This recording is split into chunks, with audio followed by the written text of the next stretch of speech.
Basically, the paper that I'm going to read from, you can use it in your toilet. You can't take it to court to prove that Jesus existed. And I'm going to debunk that because it must be done. And I'll show you that this Augustus, the guy with the crown of thorns, you can see these, if you've got a coin collection, you'll see he's got the crown of thorns. That is the Messiah. He was worshipped as a god. Augustus means God, the August one. I hesitate lest this be the moving of things immovable, and not only warring against the long years of time, as Simonides has it, but warring too against many a nation and race of men who are possessed by a feeling of piety towards these gods. And thus we should not stop short of transplanting such names from the heavens to the earth. Back then, man. Forget about Jordan Maxwell and Michael Zarian and Zeitgeist busting them now. And these guys, Gerald Massey, I've got Alvin Boyd Kuhn. What a beautiful book this is. They're busted big time. He proves that everything in the Bible is absolutely spiritual. It's not historical. This book alone. And this is a good video by Ammon Stop Productions to show how what Pluto was saying. Check out the JC family, the Julian dynasty of Rome, how they set it all up. And then came the Flavians, 30 years of bloodshed in Rome.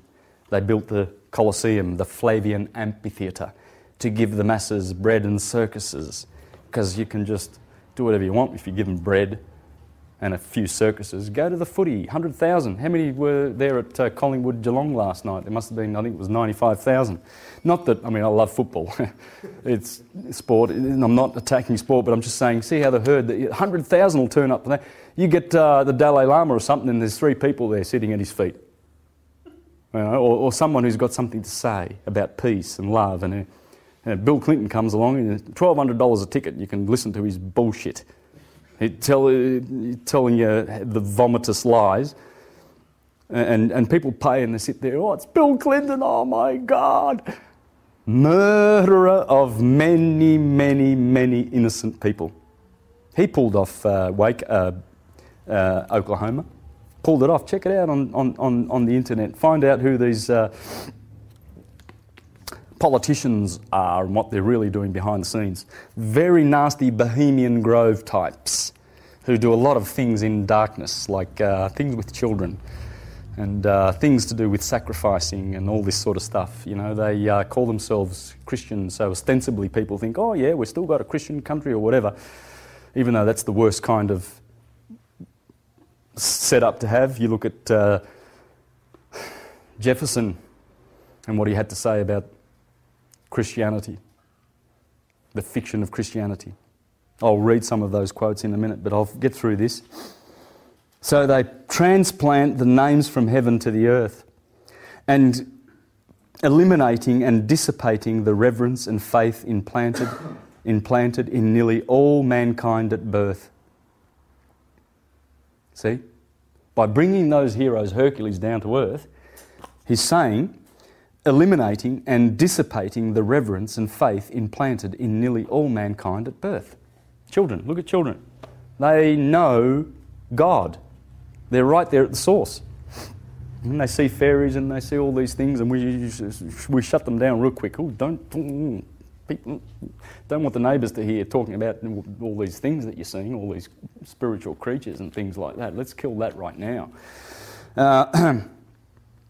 And great doers of the godless throng, degrading things divine to a human level and giving a splendid license to the deceitful utterances of Euphemerus, of Messene, who himself drew up copies of an incredible and non-existent mythology and spread atheism over the whole inhabited earth by obliterating the gods of our belief and converting them all alike into names of generals, admirals and kings who forsooth lived in very ancient times and are recorded in inscriptions written in golden letters at Panneon, which no foreigner and no Greek had ever happened to meet with, save only Euphemerus. He, it seems, made a voyage to Panachians and Triphilians, who never existed nowhere on earth and do not exist. You understand the point, don't you? He was saying that this buffoon was telling people that the mythologies happened on the earth and converting people into what he calls atheism and pulling them away from the reverence of the gods.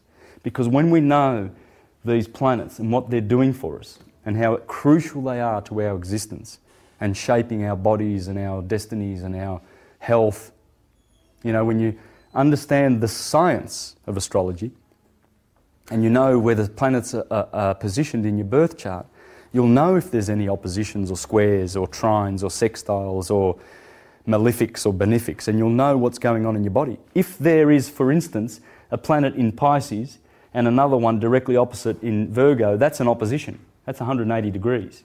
So check out your stomach, man. You've got problems with your stomach because that's an opposition.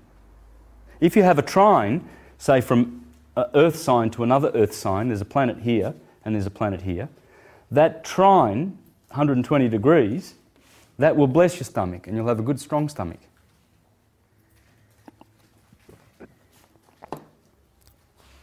That's how it works. So the slippage of possession doesn't affect that at all? Not at all, no, because it's all based on the solar system. It's not based on the stars, the 30-degree slots of the stars as they slip back every 24,000 years and go right around. You see, the equinox has been in, this equinox here doesn't happen exactly on the 21st of March anymore. It happens it happens on the 21st of March, but it doesn't happen in Aries anymore. It happens in Pisces over here. And we are now entering the age of Aquarius. Air, Spirit, the Holy Spirit. So the baptizer he's actually pouring down waters of spiritual truths as we leave the age of Pisces ruled by Rome. This is Rome, man. That's Rome. Pisces is all over. We're at the cusp of Aquarius. And Aquarius is taken over. And it's a bigger consciousness. It's the return of the Christ. See, he's already come before, because we are conscious spiritual creatures, and that happened 12,000 years ago when we reached the Golden Age. And then we fell from silver to bronze and then to iron, and the Golden Age was occurring over here. In this, and then we've gone, the equinox has done 12,000 years. It's gone from here to here, and now we are climbing back on a different level of the spiral. We never go round and round like this into the same place. We go up. We're always evolving, going up, up, up, up to the heavens. Yes? Santos, then what you're saying is the Catholic Church, because that's the Catholic Church there, their power will just go, disappear eventually, and there's nothing left.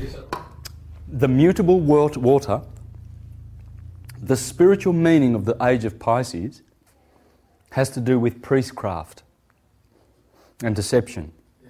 And punishment and karma and getting things right and growing and becoming a Christ-conscious being, which is coming. There's no stopping this. The awakening that's happening that you're seeing around, there's no stopping it. So it's natural. That's a Krishna consciousness as well? It is. Of course, Krishna is Christ. Kronos is Christ. Kronos is the opposite of Jesus. They're the twin brothers, you see. Because the relationship that Saturn has with the Sun, 29 days it takes to go around the orbit, its orbit. The Moon takes 29 and a half years it takes for Saturn to do one orbit. Right? That's a Saturnian year. So you round it off to 30. That's why a man reaches maturity at 30. Jesus gets baptized at 30. He's in the temple at 12 because that's Jupiter. Jupiter takes 12 years to do an orbit. See, the religion is Jupiterian and it's Saturnian, Christianity is. That's why you always see 12 and 30, Saturn and Jupiter. But Saturn, 29 and a half years with its relationship to the Sun, the Moon has 29 and a half days in its relationship to the Earth. And the moon is the womb of the Earth. Of course, we remember that the moon is where the souls come down. It's the ovaries of the solar system. It's the womb. And it has that 29.5-day contact with the Earth, and it's very powerful magnetic contact. And Saturn's doing that to the sun. That's why they're brothers, opposed to each other.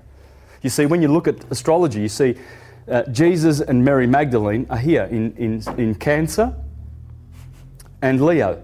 So there's the sun and Mary, Magdalene, Jesus. JES is the sun, right? Opposite both of them, opposite the moon will be in Cancer, is always Saturn, and opposing the sun is always Saturn. Saturn has taken his positions sternly against the sun and the moon. He is the great opposer. You see, he always has bad aspects in astrology to the sun. Mercury never has any bad aspects, because Mercury can never be more than 28 degrees away from the sun in any birth chart. Just grab anyone's birth chart and you'll see there's the sun, and Mercury is always next to it, and Venus, because their orbits are always around the sun. So they're always giving good aspects to the sun. But this guy, he's the great opposer. And then if you look at Jupiter, so Saturn, Jupiter, Mars, Venus, Mercury. Mercury is always next to the sun. See? Gemini and Virgo. Mercury can never be further away from this. See how it's all science? It's all science. And then Venus, of course, and then Aries, Mars, and then Jupiter. So when you understand this, and when you understand that all of this